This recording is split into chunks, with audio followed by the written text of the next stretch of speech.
नमस्कार दोस्तों, जय श्री कृष्ण, राधे राधे।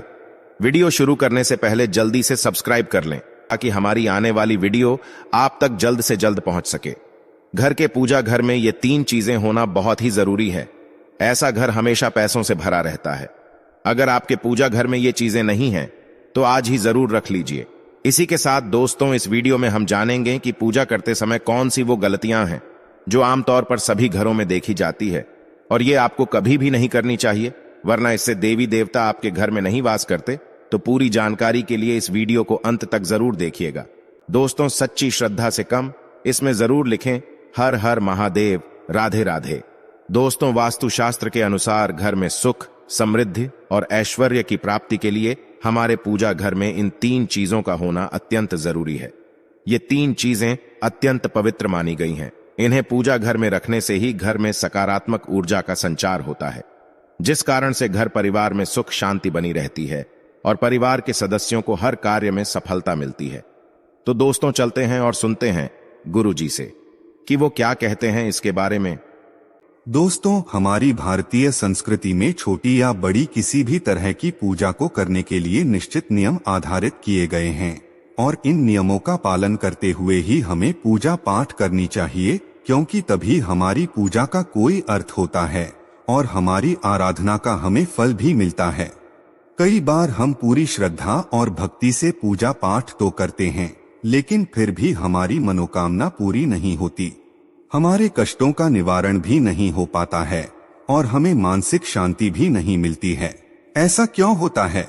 इसके पीछे का कारण वास्तु दोष हो सकता है और इन वास्तु दोष को दूर करने के लिए हमें वास्तुशास्त्र में बताए गए कुछ उपाय अवश्य ही करने चाहिए।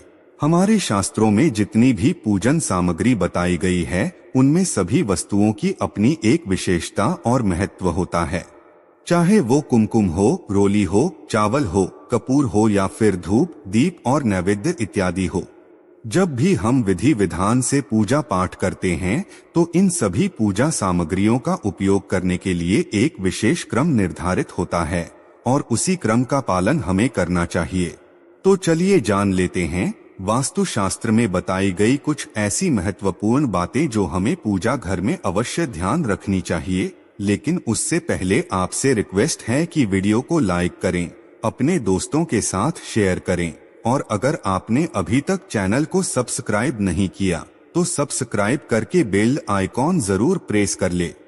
दोस्तों, नंबर 1, प्रतिदिन सुबह जागकर स्नान आदि से निवृत्त होकर और स्वच्छ कपड़े पहनकर ही नियम पूर्वक पूजा करनी चाहिए और सुबह शाम ईश्वर के सामने दीपक अवश्य जलाना चाहिए।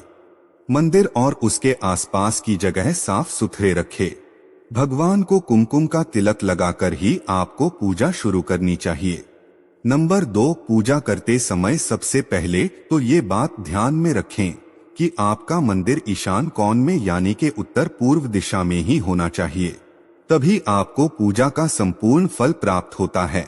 आपको इस बात का ज्ञान अवश्य होना चाहिए। आपके मंदिर में वास्तु के अनुसार पूजा घर पर एक ही भगवान की केवल एक ही तस्वीर रखनी चाहिए। एक भगवान की 2-2 तस्वीरें ना रखें, इसे बहुत ही ज्यादा अशुभ माना जाता है। वास्तु के अनुसार पूजा घर में भगवान की तस्वीर के अलावा किसी गुरु या पूर्वजों की तस्वीर कभी भी ना लगाएं। इससे घर में नकारात्मक ऊर्जा का वास होता है, इसीलिए ये गलती करने से आप बचे। नंबर 3, याद रहे कि भगवान के प्रसाद को कभी भी पूजा के पहले चक्कर झूठा नहीं करना चाहिए। साथ ही भगवान पर चढ़ाए जाने वाले फूलों को या फिर धूप, दीप, अगरबत्ती तथा किसी भी अन्य पूजा सामग्री को सूंघकर नहीं चढ़ाना चाहिए। ये शास्त्रों की दृष्टि से अनुचित माना गया है। नंबर 4, कुछ मूर्तियां ऐसी भी होती हैं जिन्हें हमें पूजा घर में कभी भी नहीं रखना चाहिए, जैसे भैरव देव, शनि देव, नटराज, मां काली। इनकी मूर्तियां हमें कभी भी पूजा घर में नहीं रखनी चाहिए अथवा किसी भी देवता की खड़ी मूर्ति या क्रोध अवस्था में मूर्ति कभी भी नहीं रखनी चाहिए। इससे पूजा घर का वातावरण उग्र बन जाता है और सकारात्मक ऊर्जा नकारात्मक ऊर्जा में बदल, जिससे परिवार में कलह है और अशांति का वातावरण बना रहता है और आपको पूजा करने के बाद भी मानसिक शांति की प्राप्ति नहीं होती। नंबर 5, कई लोग ऐसे होते हैं जो जाने अनजाने में पूजा घर को अपने बेडरूम में ही बनवा लेते हैं, जो कि बहुत ही गलत माना गया है। वास्तुशास्त्र के अनुसार ऐसा करने से तेजी से वो व्यक्ति गरीब होता चला जाता है। इसीलिए ऐसा करने से बचना चाहिए, क्योंकि अगर पूजा घर आपके बेडरूम में होगा तो उसकी पवित्रता भंग होती है। अगर आपको किसी भी कारणवश मजबूरी में अपने बेडरूम में ही पूजा घर बनाना पड़े तो ऐसे में पूजा घर पर लाल रंग का पर्दा लगा लें और रात को सोने से पहले पर्दा जरूर कर लें। नंबर 6, अक्सर लोग ऐसे होते हैं जो अपने मंदिर में कई दिनों का कचरा रख लेती है, जैसे कि बासी फूल, अगरबत्ती के पुराने डिब्बे, देसी घी का खाली डिब्बा और मंदिर में बिछा हुआ पुराना कपड़ा। इन चीजों पर ध्यान ही नहीं देते और इसी वजह से उस व्यक्ति को सीधे तौर पर बहुत जल्दी गरीबी का शिकार बना लेते हैं। वो घर कंगाल होने लगता है और देवी देवता भी उस घर में नहीं रहते। इसलिए इन चीजों पर ध्यान दें और धन की देवी महालक्ष्मी को प्रसन्न करें। आइए अब जानते हैं कि हमारे पूजा घर में कौन सी 3 चीजें अवश्य होनी चाहिए। पहली बात, गंगाजल। हमारे शास्त्रों में गंगाजल को अत्यंत पवित्र माना गया है, इसीलिए पूजा घर में गंगाजल का होना अत्यंत आवश्यक है। गंगा नदी सभी पापों को नष्ट करने वाली और सभी विधियों का नाश करने वाली होती है। इसीलिए अगर आप पूजा घर में एक तांबे के छोटे से पात्र में गंगाजल भरकर रखते हैं तो इससे आपकी पूजा घर की शुद्धता बनी रहेगी और आपको आपकी पूजा का संपूर्ण फल प्राप्त होता है। दूसरी बात, शंख। पूजा घर में शंख का होना अत्यंत आवश्यक माना गया है। शंख से निकलने वाली ध्वनि से संपूर्ण घर का वातावरण पवित्र हो जाता है। शंख से निकलने वाली ध्वनि सकारात्मक ऊर्जा का संचार करती है, जिसे सुनने मात्र से व्यक्ति के मन से सभी प्रकार के पाप और दोष नष्ट हो जाते हैं और व्यक्ति उन्नति के पथ पर चलने लगता है। इसीलिए घर में नित्य शंख की ध्वनि अवश्य ही करनी चाहिए, इससे नकारात्मक ऊर्जा का नाश होगा। तीसरी बात, कलश। शास्त्रों में कलश को पूर्णता का प्रतीक माना गया है। चाहे वो सत्यनारायण की पूजा हो, दीपावली, नवरात्रि का पर्व हो या फिर किसी प्रकार का उत्सव हो और मांगलिक कार्य ही क्यों ना हो, कलश की स्थापना किए बिना सब कुछ अधूरा माना गया है। पूजा में कलश का उपयोग देवताओं का आवाहन करने के लिए किया जाता है। ईश्वर के सामने तांबे के कलश में पानी भरकर रखना इतना ज्यादा शुभ होता है कि अगर हम अपनी रोज की पूजा करते समय भगवान के सामने तांबे के कलश में पानी भरकर रखें तो उसका चमत्कारिक प्रभाव हमें अवश्य देखने को मिलता है। इसीलिए मुख्य रूप से तांबे के कलश का उपयोग करें। इसके अलावा किसी भी शुभ मुहूर्त या त्योहार पर आप जब भी पूजा करें तो कलश पर कुमकुम से स्वस्तिक चिन्ह बनाकर उस पर लगाएं और मोली बांध दें। फिर कलश में शुद्ध पानी भरकर उसमें थोड़ा सा गंगा जल मिला लें। इसके बाद कलश को भगवान के दाईं ओर रखें और भगवान की पूजा करते समय कलश की भी पूजा करें। इसके बाद पूरे मन से भगवान के साथ साथ कलश को भी नमस्कार करें। सभी पवित्र नदियों का आवाहन करें। पूजा के बाद पूजा घर में इस जल का छिड़काव करें।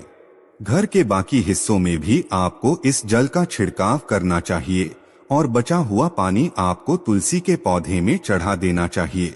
ऐसा करने से इस अभिमंत्रित जल से निकलने वाली सकारात्मक ऊर्जा घर के वातावरण को पवित्र बनाती है और संपूर्ण घर में अद्भुत शांति का एहसास आपको होगा। कलश में हम जो भी जल भरकर रखते हैं उसकी पूजा करने से हमारे घर और आसपास का वातावरण सकारात्मकता से भरपूर और सुख समृद्धि से भरा हुआ रहता है। पूजा में अगर किसी सामग्री की कमी रह जाए तो परेशान ना होए या पूजा बीच में ना छोड़े। ऐसे में भगवान को चावल और फूल चढ़ाएं और मन में उस चीज का ध्यान करें। प्लास्टिक की बोतल में या किसी भी अपवित्र धातु के बर्तन में गंगाजल नहीं रखना चाहिए। अपवित्र धातु जैसे एल्यूमिनियम और लोहे के बने बर्तनों का आपको पूजा के लिए इस्तेमाल नहीं करना चाहिए। गंगाजल तांबे के बर्तन में रखा जाना बहुत ही ज्यादा शुभ माना जाता है। केतकी का फूल शिवलिंग पर अर्पित नहीं करना चाहिए। किसी भी पूजा में मनोकामना की सफलता के लिए दक्षिणा अवश्य चढ़ानी चाहिए। माँ लक्ष्मी को विशेष रूप से कमल का फूल अर्पित किया जाता है। इस फूल को 5 दिनों तक जल छिड़क कर पुण्य चढ़ा सकते हैं। हमेशा इस बात का ध्यान रखें कि कभी भी दीपक से दीपक नहीं जलाना चाहिए। शास्त्रों के अनुसार जो व्यक्ति दीपक से दीपक जलाते हैं वो रोगी होते हैं। घर के मंदिर में सुबह और शाम को दीपक अवश्य जलाएं। एक दीपक घी और एक दीपक तेल का लगाना चाहिए। पूजा में दीपक सही जगह रखना बहुत ही आवश्यक है। घी का दीपक हमेशा दाईं तरफ और तेल का दीपक बाईं ओर रखना चाहिए। जलपात्र, घंटा, धूपदानी जैसी चीजें हमेशा बाईं तरफ रखनी चाहिए। तो दोस्तों, ये वीडियो कैसा लगा हमें कमेंट में जरूर बताएं। इस वीडियो को लाइक करें, अपने दोस्तों के साथ शेयर करें और हमें सब्सक्राइब करना ना भूलें। और हाँ, इस वीडियो से कोई भी सवाल है तो आप कमेंट बॉक्स में जरूर लिखें। और आपके पास कोई भी सवाल नहीं तो यस लिखें, क्योंकि यस लिखने से वीडियो बनाने का मोटिवेशन मिलता है। धन्यवाद।